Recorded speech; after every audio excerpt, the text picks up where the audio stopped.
And another thing is that a lot of people will tell you to tell your therapist what they want to hear. And for non-binary people, that often means to act binary. And yeah, there are situations where I recommend this, but it's not my first step at all, and I really get concerned when anyone is lying to their therapist, because I don't like it. So I would recommend, if you feel safe and if you feel like you will be able to get hormones eventually through this person, that you should be honest with them, unless they have proven that they will not be an ally to a non-binary person. And this is like last resort. I don't like lying. I really don't. I think it causes a lot of problems, and I think you have to backtrack a lot more.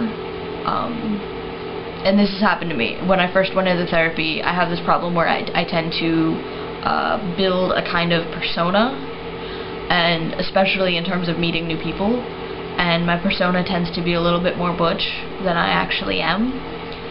And when I first went into therapy, I went in with the persona, and I eventually had to drop it and backtrack a whole lot. And I have made up a lot of ground, but I think it would have been better if I had just stuck to my guns and been honest in the first place.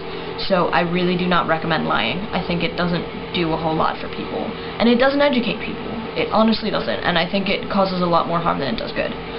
Because I mean, I think people are so quick to judge other people that when they go into therapy and the person doesn't know anything about non-binary people, they just automatically assume they're going to be, you know, a complete bigot and lie.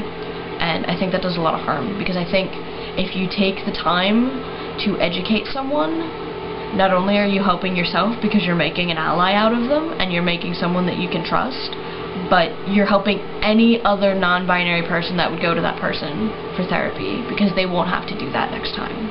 And so I would just really urge people to take a little bit of time. I know most of us want to rush through therapy. I know most of us think it's a waste of time, but honestly, it can do a lot of good.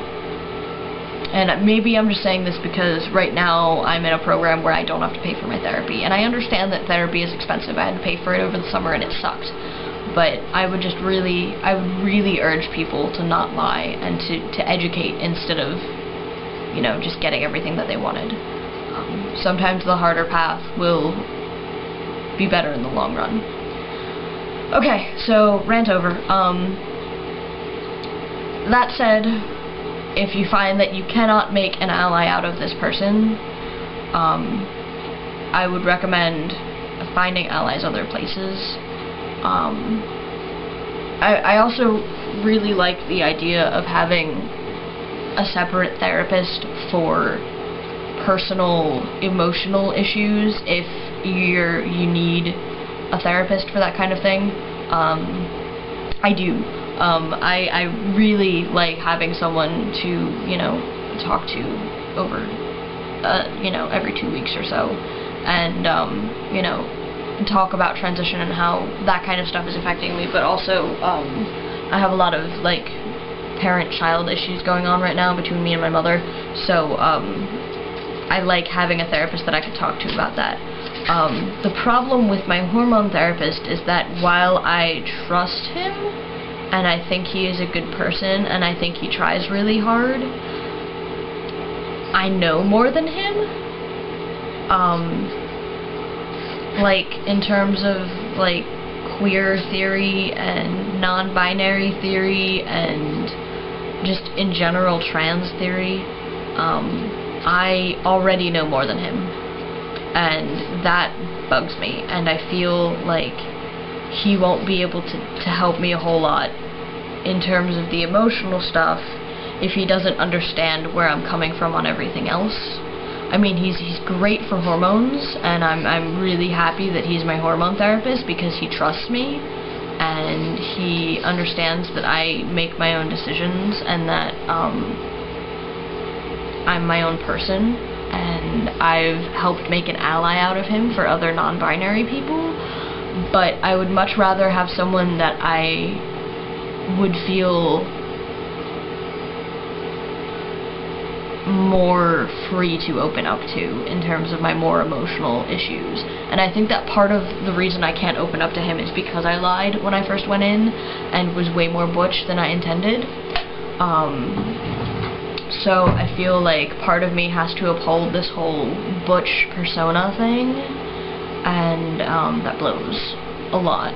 So I've been going to this other therapist over the summer, who's been really sweet, but she's back home, so I can't go to her right now.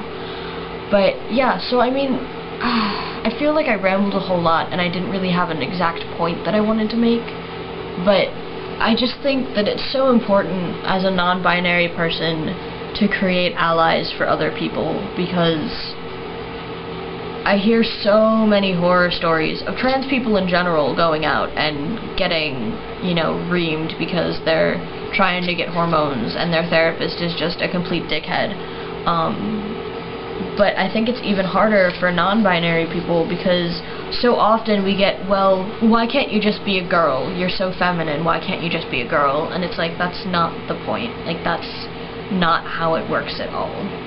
So, I guess that's really my point, is just make the world better in your transition. Don't just go in and get out and get what you want, because that just leaves the cycle unchanged, and someone else is going to have to deal with that person and is going to be forced into thinking that they're going to have to be binary to get hormones.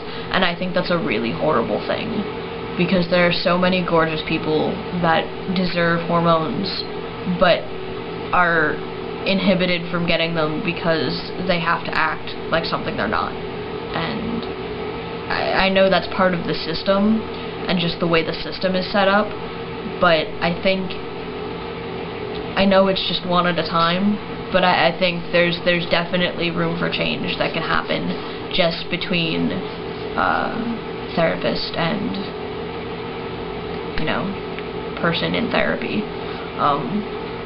So that's my point, and I'm gonna be done here in a second. But I would urge you all to think about it next time that you're in therapy. Just make the road a little bit easier for someone else.